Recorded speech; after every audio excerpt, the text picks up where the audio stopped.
Hi viewers, welcome to our channel. ప్రస్తుతం మనతో పాటు దాము బాలాజీ గారు సీనియర్ జర్నలిస్ట్ ఉన్నారు. వారితో ఒకసారి మాట్లాడదాం. సార్ నమస్కారం. నమస్తే. సార్ నిన్న చూస్తాం సింగపూర్లో ఒక స్కూల్లో ఫైర్ యాక్సిడెంట్ జరగడం, అందులో పవన్ కళ్యాణ్ గారి చిన్న కుమారుడు మార్క్ శంకర్ ఇరుక్కపోవడం, కొన్ని గాయాల పాలవడం చూసాము. అయితే దానికి సంబంధించిన వివరాలన్నీ కూడా బయటకు వచ్చాయని చెప్తున్నారు సార్. మరి ఎలా జరిగింది ఫైర్ యాక్సిడెంట్? నిన్న పవన్ కళ్యాణ్ గారు కూడా మాట్లాడారు. చిన్నదనుకున్నాను, కాకపోతే అది కాస్త పెద్ద స్థాయిలోనే జరిగింది, ఒకరి ప్రాణం కూడా పోయింది ఈ ఫైర్ యాక్సిడెంట్ లో అని చెప్తున్నారు. మరి ఫైర్ యాక్సిడెంట్ సంబంధించి ఏ విధంగా జరిగింది, ఎవరు వాళ్ళని కాపాడారు, మరి ఇప్పుడు పవన్ కళ్యాణ్ గారి కుమారుడి పరిస్థితి ఏ విధంగా ఉంది? నిన్న మార్క్ శంకర్ నిన్న యాక్సిడెంట్ అయింది సీరియస్గా. సో దీని మీద ఇప్పుడు మనకు కంప్లీట్గా పిక్చర్ వచ్చింది. అసలు ఈ యాక్సిడెంట్ ఎలా జరిగింది, ఆ స్కూలు అసలు ఏంటి, ఆ స్కూల్లో ఏంటి చేస్తారు, తర్వాత యాక్సిడెంట్ జరిగిన తర్వాత ఎవరు రెస్క్యూ చేశారు, తర్వాత హాస్పిటల్లో పరిస్థితి ఏంటి, ప్రజెంట్ ఆ బాబు హెల్త్ కండిషన్ ఏంటి, ఈ విషయాలు బయటకు వచ్చాయన్నమాట. సో అవి మనం చెప్పుకుందాం. ఇది ఏంటంటే సింగపూర్లో సెంట్రల్ బిజినెస్ డిస్ట్రిక్ట్ అంటారు. అక్కడ రివర్ వ్యాలీ రోడ్ అనే ఒక రోడ్డు ఉంటుంది. అందులో ఒక షాప్ హౌస్ అంటారు దాన్ని. షాప్ హౌస్ అంటే మన కమర్షియల్ కాంప్లెక్స్ లాగా అక్కడ సింగపూర్లో షాప్ హౌస్ అంటారు. అంటే ఆ బిల్డింగ్లో రకరకాల వ్యాపారాలు జరుగుతుంటాయి, ఆఫీసులు ఉంటాయి. అందులో వీళ్ళు ఈ స్కూల్ పేరు టొమాటో కుకింగ్ స్కూల్. ఇది రెగ్యులర్ స్కూల్ కాదు. ఇదేంటంటే ఎన్హాన్స్డ్ స్కిల్స్ని నేర్పిస్తారు, కుకింగ్లో కావచ్చు లేకపోతే మిగతా విషయాల్లో. ప్రధానంగా అయితే కుకింగ్ అనమాట. కుకింగ్లో ఇది ఒక ఎన్హాన్స్డ్, ఇది 5 నుంచి 12 ఏళ్ల పిల్లలకు మాత్రమే ఇక్కడ నేర్పిస్తారు. ఈ బాబు వయసు దాదాపు 8 ఏళ్ళు, మార్క్ వయసు. సో ఈ బాబును కూడా అక్కడ చేర్చారు. అక్కడ ఎందుకు, సింగపూర్లో ఎందుకు అసలు వీళ్ళు ఉన్నారు అన్న దానికి చెప్తున్న సమాధానం ఏంటంటే, ఈమె అన్నా లెజినోవా అక్కడ నేషనల్ యూనివర్సిటీ, సింగపూర్ నేషనల్ యూనివర్సిటీలో ఎంఏ కంప్లీట్ చేసింది. లాస్ట్ ఇయర్ ఆమెకి కాన్వకేషన్ కూడా జరిగింది. దానికి పవన్ కళ్యాణ్ కూడా వెళ్ళాడు, దాని ఫోటో కూడా షేర్ చేశారు. సో ఆమె అక్కడ స్టడీస్ చేస్తుంది సింగపూర్లో. దానికోసం అదొక యాంగిల్. రెండో యాంగిల్, అక్కడ బిజినెస్లు కూడా వీళ్ళకు ఉన్నాయని చెప్తున్నారు. అంటే ఈయన పెట్టుబడులన్నీ కూడా ఆమె మేనేజ్ చేస్తుంది. అబ్రాడ్లో ఓవర్సీస్ ఇన్వెస్ట్మెంట్లంతా కూడా ఆమె చూసుకుంటుంది. సో అలాగే సింగపూర్లో కూడా వీళ్ళకి అంటే రకరకాల పుకార్లు వస్తున్నాయి, ఏది నిజమో కాదు తెలియదు. హోటల్స్ ఉన్నాయని రకరకాలుగా, మొత్తానికి ఆమెకి ఏదో వ్యాపారాలు కూడా అక్కడ ఉన్నట్టుగా అర్థమవుతుంది. సో ఆమె అక్కడే రెసిడెన్స్ ఉంటుంది. సో తను చదువుతుంది, అట్లాగే పిల్లల్ని కూడా అక్కడే చదివించుకుంటుంది. ఇప్పుడు ఏంటంటే ఇది ఒక సమ్మర్ క్యాంప్ లాంటిది. దీనికి ఈ బాబుని అక్కడ చేర్చారు. ఇది సెకండ్ అండ్ థర్డ్, మొత్తం 3 ఫ్లోర్లు అనమాట. ఇది సెకండ్ అండ్ థర్డ్ ఫ్లోర్లో ఈ స్కూలు నడుపుతారు. సో దీంట్లో మొన్న 9:45 గంటలకి ఈ మంటలు స్టార్ట్ అయినట్టు చెబుతున్నారు. ఇంకా మంటలు స్టార్ట్ అవ్వడానికి ప్రధాన కారణం ఏంటనేది ఫోరెన్సిక్ డిపార్ట్మెంట్ ఇంకా ఫైనల్గా రిపోర్ట్ ఇవ్వలేదు. పాజిబుల్ కారణాలు 2 అని చెప్తున్నారు. ఒకటి, కుకింగ్కి ఉపయోగించే గ్యాస్లో ప్రాబ్లం వచ్చింది, దానివల్ల అది మంటలు వ్యాపించాయి అన్నది ఒకటి. 2, అక్కడ ఎలక్ట్రికల్ సిస్టంలో ప్రాబ్లం వచ్చి షార్ట్ సర్క్యూట్ జరిగి అదే అయిందనేది 2. నెక్స్ట్ ఆస్పెక్ట్ ఏంటంటే ఆ బిల్డింగ్లో కానీ ఈ ఫ్లోర్లలో కానీ సేఫ్టీ మెజర్స్, ఫైర్ వస్తే ఏం చేయాలి, సేఫ్టీ మెజర్స్ అనేవి పక్కాగా లేకుండానే పర్మిషన్ ఇచ్చారు.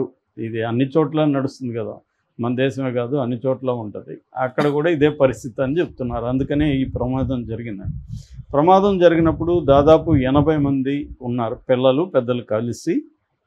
అందులో 80 మందిని సేవ్ చేస్తే 19 మందిని హాస్పిటల్లో జాయిన్ చేశారు. అందులో అంటే 19 మందిలో 15 మంది పిల్లలు అయితే 4 పెద్దవాళ్ళు, ఆ టీచర్లు కావచ్చు, అక్కడ హెల్పర్స్ కావచ్చు వాళ్ళు. సో ఇందులో 10 సంవత్సరాల ఒక పాప చనిపోయింది. అంటే వీళ్ళకి పిల్లలు కాబట్టి వీళ్ళు భయాందోళనకు గురయ్యారు. మంటల నుంచి ఎలా సేవ్ చేసుకోవాలో కూడా వాళ్ళకి తెలియదు కాబట్టి చిన్నపిల్లలు, అందువల్ల వాళ్ళు కంగారు పడిపోవడం అవన్నీ జరిగింది. పెద్దవాళ్ళు కూడా వీళ్ళని సేవ్ చేసే పరిస్థితి లేదు. అయితే లక్కీగా ఏమైందంటే, ఈ ఫైర్ సర్వీస్ రాకముందు అక్కడ ఫైర్ సర్వీస్ అంటే national Singapore civil defence force అంటారు, SCDF, అది చూస్తుంది అన్నమాట ఈ పని. అది రాకముందే అక్కడ దగ్గరలో ఒక బిల్డింగ్ కన్స్ట్రక్షన్ జరుగుతుంది. ఆ వర్కర్స్ వాళ్ళ దగ్గర కొంత పనిముట్లు ఉన్నాయి, అంటే ల్యాడర్ ఉంది, స్కాఫోల్డింగ్ ఉంది. దాంతో వాళ్ళు వచ్చేసి స్కాఫోల్డింగ్ని ల్యాడర్ని ఉపయోగించి వాళ్ళు పైకి ఎక్కేసి వాళ్ళు సేవ్ చేశారు. నిజానికి వాళ్ళు కానీ సేవ్ చేయకపోయింటే మిగతా పిల్లలు కూడా డేంజర్లో పడి ఉండే అవకాశం ఉంది. అందుకనే పవన్ కళ్యాణ్ కూడా ఆ భవన నిర్మాణ కార్మికులకి కృతజ్ఞతలని చెప్పాడు. అది సేవ్ అయిందనమాట ప్రాణాలు. లేకపోతే చాలా వాళ్ళు దాదాపు 19 మందిని వాళ్ళు సేవ్ చేసినట్టుగా చెప్తున్నారు. ఈ లోపల ఈ సివిల్ డిఫెన్స్ డిపార్ట్మెంట్ వచ్చారు. వాళ్ళు వచ్చి మొత్తం కంబైన్డ్ ప్లాట్ఫామ్ ల్యాడర్ని తీసుకొచ్చారు. మొత్తం 3 వాటర్ జెట్స్ని ఉపయోగించారు. దాదాపు 30 మినిట్స్ రెస్క్యూ ఆపరేషన్ జరిగింది. 30 మినిట్స్లో వాళ్ళు ఇచ్చేశారు. సో వాళ్ళని దగ్గరున్న ఒక సివిల్ హాస్పిటల్కి అయితే తీసుకెళ్లారు. ఫస్ట్ ఎయిడ్ చేశారు. కాలిన గాయాలని పెయిన్ మేనేజ్మెంటు, కాలిన గాయాలకి ట్రీట్ చేయడం అది ఫస్ట్ చేశారు. ఈ బాబుకైతే మార్క్ అయితే కాళ్ళు చేతులు కాలినట్టుగా చెప్తున్నారు.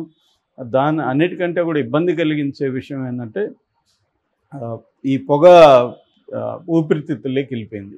సో అది మోర్ డేంజర్ అన్నమాట. కాలిన గాయాలంటే మరీ డేంజరస్ కావు, కొంత టైం పడుతుంది, అది మెల్లగా హీల్ అవుతుంది. కానీ ఈ లోపల లంగ్స్లకి ఈ ఎయిర్ పైప్స్ ఉంటాయి కదా, వాటిలోకి వెళ్ళిపోయింది అనమాట. దానికోసం ఇప్పుడు బ్రాంకోస్కోపీ అనేది స్టార్ట్ చేశారు. బ్రాంకోస్కోపీ అంటే ఏంటంటే ఒక పైపు, చిన్న పైప్ ఒకటి ఉంటుంది, అది ముక్కలో కానీ నోట్లో కానీ పెట్టి లోపలికి తీస్తారు. తీసి ఆ ఎయిర్వేస్ లంగ్స్ వాటిల్లో అంటే దానికి ఆ పైపుకి చిన్న కెమెరా కూడా ఉంటుంది అన్నమాట. దాని కంప్యూటర్కి అనుసంధానించుంటారు. కంప్యూటర్లో తెలుస్తుంది ఆ పొగ కావచ్చు, లేకపోతే వేరే మెటీరియల్ కావచ్చు, ఎంత ఉంది ఏంటి, దాని పరిణామం ఏంటి, ఇవన్నీ అంచనా వేయడానికి ఇది వాడతారన్నమాట. సో ఇది ఒక రకమైన ఎండోస్కోపిక్ టెక్నిక్ అని చెప్తారు. ఇది ఉపయోగిస్తున్నారు ఇప్పుడు ఈ బ్రాంకోస్కోపీ చేసి. దాన్ని బట్టి అంచనా వేసి అది బయటికి తీయాలన్నమాట. ఆ మధ్య కూడా నాకు తెలిసిన ఒక పాపకి ఇట్లాగే ఒక గ్యాస్ లోపలికి వెళ్ళిపోతే ఇదే చేశారు.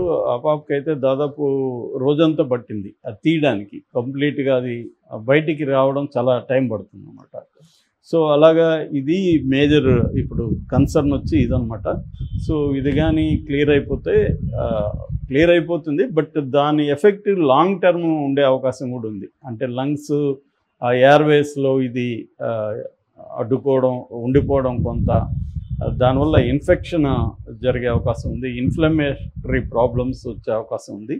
అదే ఇప్పుడు పవన్ కళ్యాణ్ కూడా టెన్షన్ పడుతున్నట్టుగా నిన్న ఆయన మాటల్లో కూడా అర్థమైంది. నేను ఫస్ట్ చిన్న ప్రాబ్లం అనుకున్నాను, తర్వాత నాకు అర్థమైంది సివియారిటీ అనేది ఆయన చెప్పారు. ఈ లోపల అయితే మన మొత్తం ఇండియాలో అనేక పార్టీల లీడర్లు కూడా దీని పట్ల స్పందించారు. మోడీ ఇమీడియట్గా సింగపూర్లో ఉండే ఇండియన్ హై కమిషన్ అలర్ట్ చేశారు. అక్కడ అలర్ట్ చేసి హాస్పిటల్లో పవన్ కళ్యాణ్ వాళ్ళ అబ్బాయికి మంచి ట్రీట్మెంట్ అన్న విధంగా అక్కడ మానిటర్ చేయమని చెప్పారు. ఇమీడియట్గా వాళ్ళు అక్కడ గవర్నమెంట్ ఆఫీసర్స్ని, సింగపూర్ గవర్నమెంట్ ఆఫీసర్స్ని ఏంటంటే మామూలుగా ఇదేదో స్కూల్లో చిన్న యాక్సిడెంట్ జరిగింది అనేసి మిగతా గవర్నమెంట్స్ పట్టించుకో కాబట్టి సో హై కమిషన్ అలర్ట్ చేసి మోడీ చేశాడు. దాని తర్వాత పవన్ కళ్యాణ్కి కూడా ధైర్యం చెప్పడం జరిగింది. అట్లాగే ఇంకా చంద్రబాబు, లోకేష్, ఈవెన్ జగన్ అందరూ కూడా షాక్ అవుతున్నారు. జగన్ ఇలా రియాక్ట్ అవ్వడం, పవన్ కళ్యాణ్ గారు అని సంబోధించడం, దాని పట్ల కూడా అంటే జగన్లో కూడా మార్పు వస్తుందా అన్నట్టుగా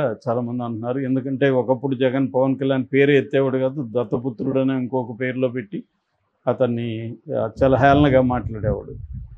కానీ ఫస్ట్ టైము చాలా వేగంగా స్పందించాడు. అట్లాగే మిగతా పార్టీల వాళ్ళు కూడా ఇక్కడ ముఖ్యమంత్రి రేవంత్ రెడ్డి గారిని అందరూ స్పందించారు.